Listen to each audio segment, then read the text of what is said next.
ঈদ মানে খুশি, ঈদ মানে আনন্দ। পবিত্র ঈদ উল আজহার আনন্দঘন মুহূর্তকে কেন্দ্র করে পটুয়াখালীর বাঁশবাড়িয়া ইউনিয়নে অনুষ্ঠিত হয়েছে আরাফাত রহমান কোকো স্মৃতি ফুটবল ম্যাচ ২০২৫।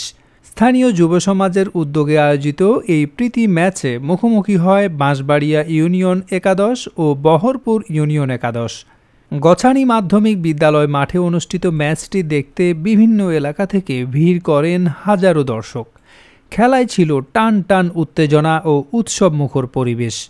প্রধান অতিথি হিসাবে উপস্থিত ছিলেন বিএনপির প্রশিক্ষণ বিষয়ক সম্পাদক ও জাতীয় নির্বাহী কমিটির সদস্য এবিএম মোশাররফ হোসেন।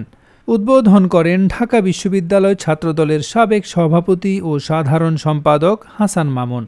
বিশেষ অতিথি হিসাবে উপস্থিত ছিলেন পটুয়াখালী জেলা বিএনপির সদস্য সচিব বাবু স্নেহাংশু সরকার কুট্টি, পটুয়াখালী জেলা বিএনপির সদস্য মোস্তাক আহমেদ পিনু, জেলা যুবদল সভাপতি মনিরুল ইসলাম লিটন, কেন্দ্রীয় স্বেচ্ছাসেবক দলের সহ সাধারণ সম্পাদক মাহবুব আলম ফরাজি, কেন্দ্রীয় ছাত্রদলের সহসভাপতি আবু জাফর, বেসরকারি বিশ্ববিদ্যালয় ছাত্রদলের সভাপতি ইঞ্জিনিয়ার আবু হোরাইরা, উপজেলা বিএনপির সভাপতি আলিম তালুকদার, সাধারণ সম্পাদক শাহ আলম শানু, বাঁশবাড়িয়া ইউনিয়ন বিএনপির সভাপতি এনায়েত করিম ফারুক, সাধারণ সম্পাদক বজলুর রশিদ সহ জেলা উপজেলা ও বিভিন্ন ইউনিয়ন বিএনপি ও অঙ্গ এবং সহযোগী সংগঠনের নেতাকর্মী সহ প্রায় কয়েক হাজার মানুষ।